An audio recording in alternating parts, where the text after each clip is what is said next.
కాకినాడ నుంచి ఆద్య ఉన్నారు మనతో. సో కాకినాడ అంటే చాలా బాగుంటది ఆ ఫుడ్ అనేటువంటి మీ అందరికి తెలిసిందే. సో ఆద్య కాకినాడ ఫుడ్ కి అండ్ ఇక్కడ సాయి యూనివర్సిటీలో మెస్ ఫుడ్ కి డిఫరెన్స్ ఏంటి, ఎంత బాగుంది ఏంటి అనేటువంటి తన మాటలని విందాం. సో కాకినాడ అంటే food lovers, different varieties of dishes తింటూ ఉంటారు. సో సాయి యూనివర్సిటీలో వచ్చారు, చెన్నై దట్టు. ఇక్కడ ఫుడ్ ఎలా ఉంది మీకు? ఫుడ్ యాక్చువల్లీ బాగానే ఉంది సార్. అంటే అన్ని వెరైటీస్ ఎక్కువ ఉన్నాయి, అందరికి ఫిట్ అయ్యేటట్టే ఉంది. సో ఫుడ్ అయితే పర్లేదు, హాస్టల్లోనే బాగానే ఉంది అంటే నేను తీసుకోవాలి. Okay okay okay. ఇక్కడైతే బాగానే ఉంది. లంచ్ ఎప్పుడు? ఓ మీరు యాక్చువల్గా లంచ్ చేస్తారు ఇక్కడ? Okay okay okay.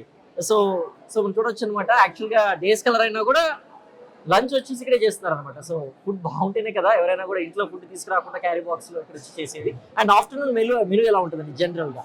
అన్నం, కూర, రసం, సాంబార్ అండ్ చపాతీ, కూర ఉంటుంది, పెరుగు ఇవన్నీ ఉంటాయి.